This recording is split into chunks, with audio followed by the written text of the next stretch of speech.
Muy bien, doctor Fernando y televidentes de la Hora de la Verdad. En una reciente alocución anoche de Gustavo Petro desde la Casa de Nariño, tras liderar el Consejo de Paz y Seguridad con miembros del gabinete y mandos de las fuerzas militares y la Policía Nacional, Gustavo Petro abordó la situación de violencia del país y desmintió que haya en Colombia caos de seguridad.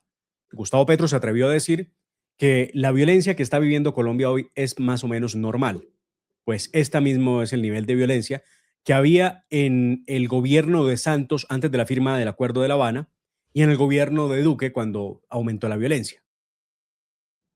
Para Petro resulta muy normal 20 personas asesinadas en la vía panamericana y más de 50 heridos porque va aumentando la cifra todos los días.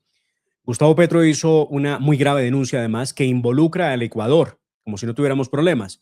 Solicitó una investigación sobre el origen de los explosivos utilizados por los terroristas de las FARC en el departamento del Cauca, específicamente en el ataque a la vía panamericana en el sector de El Túnel, en el municipio de Cajibío.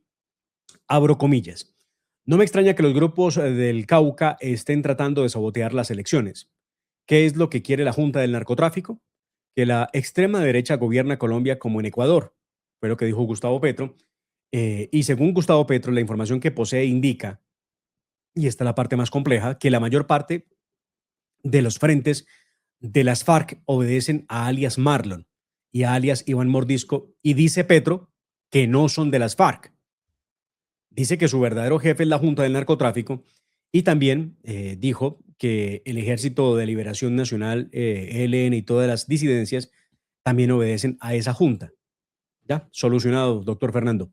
No son las FARC las que atacan a la población civil en el Cauca. En medio de la actual ola de violencia en el suroccidente del país, el nombre de alias Iván Mordisco vuelve a ocupar el centro del escenario. De acuerdo con reportes, este criminal tiene más de 4.000 terroristas en armas que ha logrado durante estos 4 años de gobierno de Gustavo Petro. Detrás de los ataques, las autoridades identifican el accionar de Néstor Gregorio Vera Fernández, como se llama este criminal, que había sido dado por muerto en más de una ocasión y que hoy encarna la expansión territorial de las FARC, sobre todo en el departamento del Cauca, del Valle y también en el departamento de Nariño. Mordisco es por quien se ofrece, como ustedes lo ven, eh, cerca de 5.000 millones de pesos por su paradero. Fue comandante de un frente del bloque oriental de las FARC y en la práctica es el primer llamado disidente de alto perfil del proceso de paz de Juan Manuel Santos y las FARC. Nunca firmó el acuerdo del Teatro Colón y desde entonces se mantuvo en las armas. A ese mismo territorio llegó alias Gentil Duarte, quien tras intentar sin éxito convencerlo de negociar, terminó en la disidencia o la mal llamada disidencia. Con la muerte de Gentil Duarte en Venezuela, en hechos que aún no han sido esclarecidos, Mordisco quedó al frente de esas estructuras que hoy comanda y que, además recuerde usted, ha estado sentado tratando de negociar la paz con Gustavo Petro y su gobierno. De acuerdo con la Fundación Paz y Reconciliación, en 2019 el grupo que lideraba Gentil Duarte tenía presencia en cerca de 50 municipios tras la pandemia. Esa cifra ascendió a 118 para el 2025. Bajo la sombrilla de este sujeto llegó a 127 municipios. Parte de esa expansión, según los analistas, coincidió con la apertura de la política de paz total que permitió que se reorganizaran y articularan los mal llamados disidentes de la guerrilla. Y mucha atención, ayer la candidata presidencial del Centro Democrático, Paloma Valencia, dio a conocer en rueda de prensa que el gobierno de Gustavo Petro le entregó información de un supuesto plan para atentar contra su vida por parte de un grupo criminal. Para este, según dijo, ya se habría pagado 2.000 millones de pesos. He sido informada por el ministro de Defensa, Pedro Sánchez, el ministro del Interior, Armando Benedetti, y el director de la Policía Nacional, general William Rincón, que un grupo narcoterrorista le ha puesto precio otra vez a mi cabeza. No vengo a quejarme ni a victimizarme ni a pedir más garantías de las que ya he pedido y que pidió Miguel Uribe. Voy a liderar la conquista de la seguridad para que Colombia vuelva a vivir sin miedo, es lo que dice Paloma Valencia al dar a conocer que hay serios indicios e información que indica que están dando una gruesa suma de dinero para acabar con su vida. Y mucha atención, la Corte Suprema de Justicia instalará mañana miércoles 29 de abril a las 8:15 de la mañana la audiencia de formulación de acusación contra los exministros de Gustavo Petro, Ricardo Bonilla, de Hacienda, y Luis Fernando Velasco, del Interior, en el marco del escándalo de la Unidad de Gestión del Riesgo, donde se robaron más de 612.237 millones de pesos que fueron utilizados para pagar favores en el Congreso de la República a cambio de votos para apoyar las reformas de Gustavo Petro. La nueva encuesta de GAT3, como se llama la empresa, publicada para Noticias RCN, la FM La República, deja en claro que Iván Cepeda está pues estancado, doctor Fernando, porque estoy midiendo GAT3 contra GAT3, estancado en el 36%, pero con la segunda vuelta asegurada. Abelardo de la Espriella también sale de alguna forma en el mismo lugar en el que se aparecía en la medición anterior, con el 21%, que es la medición de marzo. Paloma bajó del 16 al 13% en esta encuesta de GAT3 que usted está viendo en pantalla. Los candidatos de centro como Claudia López tiene el 3% y Sergio Fajardo el 2%, suman entre los dos lo mismo que el voto en blanco que está en el 5%. Otros candidatos como Santiago Botero, Miguel Uribe Londoño, Luis Gilberto Murillo, Roy Barreras y demás no superan el 0,8%. De hecho, Roy Barreras registra un 0,0%, lo mismo que el general Gustavo Matamoros. Con respecto a la medición de marzo, Cepeda subió un 1% dentro del margen de error, de la Espriella se mantuvo en el mismo lugar y Paloma Valencia disminuyó del 16 al 13%. El escenario de segunda vuelta entre Iván Cepeda y Abelardo de la Espriella refleja el mismo estancamiento. En marzo Cepeda tuvo el 45% frente a un 36% de el abogado Abelardo de la Espriella, mientras que ahora tiene un 46% Cepeda, Abelardo tiene un 35%. Contra Paloma seguiría ganando Cepeda con 44% frente a un 37% de Paloma Valencia. Así están las cosas, doctor Fernando. Las fuerzas militares consolidó 32 hechos de violencia ocurridos entre el 24 y el 27 de abril de 2026 en los departamentos de El Cauca, el Huila, el Valle del Cauca y el departamento de Nariño. El reporte describe una operación simultánea con uso de cilindros explosivos, drones, granadas, hostigamientos, bloqueos viales, quema de vehículos, panfletos y ataques directos contra unidades militares, estaciones de policía, vías y población civil. De esas acciones registradas entre el 24 y el 26, por lo menos esos 3 días, perdón, esos 2 días, la distribución territorial fue la siguiente: 22 acciones en el Cauca, 8 acciones en el Valle del Cauca y 2 en el departamento de Nariño, una en el departamento de Huila. El 72% de los hechos se concentraron en el departamento del Cauca, principalmente en los municipios de Miranda, Cajibío, Santander de Quilichao, Toribío, Padilla, Corinto, Silvia, Suárez y El Tambo en el departamento del Cauca. Con una dura crítica fue reanudada este lunes 27 de abril la audiencia preparatoria del juicio contra Nicolás Petro por enriquecimiento ilícito y lavado de activos. Pues la fiscal Lucy Laborde pidió la palabra para exigir que el proceso judicial continúe desarrollándose de manera presencial, a la vez que cuestionó la veracidad de que el hijo de Petro no pueda realmente trasladarse a Barranquilla a responder al requerimiento judicial. Solicitó 5 días de arresto contra Nicolás Petro por el incumplimiento de las órdenes emitidas por un juez que pedía que esas audiencias se realizaran de manera presencial para evitar inconvenientes técnicos. Lo cierto, televidentes de la hora de la verdad, es que en las redes sociales la esposa de hijo de Gustavo Petro ha mostrado cómo gozan de los placeres de la vida en distintos lugares, mientras tanto se niegan a asistir a las audiencias. 7 candidatos a la presidencia de la República de los 14, recuerde que son 14, enviaron una carta al gerente de RTBC, a Holman Morris, para que hagan un debate o 2 debates por lo menos antes del 31 de mayo. Otros dicen que tienen que solicitarse, son 3 debates. Eso es lo que diría este documento que hay en pantalla. Le proponen a Holman Morris organizar los debates en 2 grupos, teniendo en cuenta que son un tarjetón de 14 candidatos con 13 aspirantes que están dispuestos a los debates. Proponemos un sorteo público que conforme 2 grupos, para cada uno de los debates. Las reglas y los temas de cada debate se acordarán conjuntamente con los equipos que establece las campañas en los términos que establece la norma. Es lo que le piden. La carta por ahora está firmada por Claudia López, Sergio Fajardo, Mauricio Liscano, Carlos Caicedo, Roy Barreras, Sondra McCollins y Luis Gilberto Murillo. Ayer no hubo conciliación entre Angie Rodríguez y Carlos Carrillo. Les contaré los detalles de la pelea entre estos 2 funcionarios del gobierno de Gustavo Petro. Y mucha atención porque nos alistamos para la próxima reunión del Banco de la República en 2 días, el 30 de abril, donde asistirá el ministro camarada de Gustavo Petro a la reunión del Banco de la República. Según el más reciente análisis de informe Radar de Bancolombia, la Junta Directiva incrementaría la tasa de política monetaria en 75 puntos básicos, llevándola de 11,25 a 12%, en lo que sería una señal clara de endurecimiento y muy contraria a lo que está exigiendo Gustavo Petro, que es bajar la tasa de interés. Ya veremos el papel que juegue Germán Ávila en esta reunión que habrá precisamente, doctor Fernando, del Banco de la República.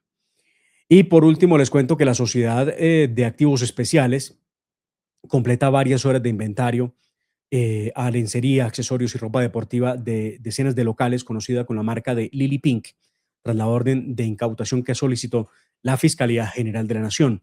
Lo que hasta ahora se sabe es que la popular cadena de ropa también tiene puntos en Ecuador, México y Venezuela. Está inmersa en un proceso de lavado de activos y contrabando. Esto es, pues, doctor Fernando, algo de lo que teníamos noticias para presentarles a ustedes el día de hoy. Bueno, yo tengo algunas otras noticias de marzo.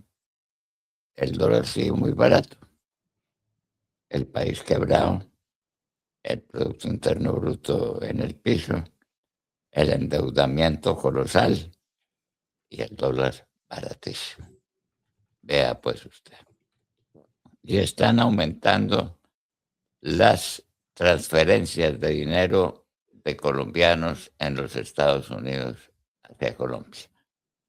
Ayer hubo un aumento terrible. El mes, 1.200 millones de dólares. ¿Cómo trabajan los colombianos en los Estados Unidos, no? Para comerse ese cuento. Además, no se ha dicho si la carretera panamericana la van a restablecer o si no Sí. hay, bueno, quedó vuelta Recuerde que volaron un pedazo importante de la carretera, ¿no? por eso. ¿Quién ha dicho que hay maquinaria trabajando para restablecer la vía? ¿Por dónde está yendo la gente que quiere ir al sur del país? Me pregunto. No se dice una sola. Estamos ocupados, doctor Fernando, viendo las acusaciones de Bueno, Gustavo Petro, el gobierno del Ecuador. y mientras tanto, la noticia es que habrá más soldados y más pelotones de soldados en las ciudades, que es exactamente lo que quieren los narcotraficantes. Reunir a toda la fuerza pública en Cali, en Medellín, en Bogotá, y que los dejen tranquilos con su negocio, el negocio de la cocaína. Le confirmo que uno de nuestros compañeros de trabajo en Fundación Escuela Libertad, doctor Fernando, logró establecer que en la vía panamericana, en el sector de Cajibío, donde se produjo la bomba que dejó un cráter de más de 200 metros en la carretera, hay paso alterno por un solo carril y se está coordinando que puedan pasar por un carril, pero pues por ahora, debido a la situación de seguridad, doctor Fernando, es muy difícil llevar maquinaria amarilla hasta que no se controle la situación de orden público. Muy bien. Según las últimas encuestas, casi la mitad de los colombianos aplaude la gestión de Petro. Quebró el país, acabó con la seguridad de la nación, destrozó las instituciones y casi la mitad de los colombianos aplauden su gestión. ¿Enfermos los colombianos o qué es lo que sucede? Y en el mundo, en el resto del mundo, empezó o empezaron las audiencias contra el que trató de asesinar a Donald Trump y de matar a algunos de sus ministros en la en la reunión de prensa. Todo indica que ese señor va a morirse en una cárcel, cadena perpetua. Él dice que no espera perdón. Hay reunión entre Irán y Putin. Putin ahora a respaldar a Irán. DeSantis, el gobernador de la Florida, propone cambiar el mapa electoral de la Florida para que la Florida elija más representantes a la Cámara. óigame esta cifra, 90.000 presos en Cuba se están muriendo de hambre física, 90.000, y nadie reacciona. La gente recibe esa noticia como cualquier otra noticia. ¿Cómo les parece? Pues doctor Fernando, si muere de hambre la gente que está en libertad, bueno, libertad es un decir, ¿no? Porque están bajo la dictadura que no nos permite salir de la isla.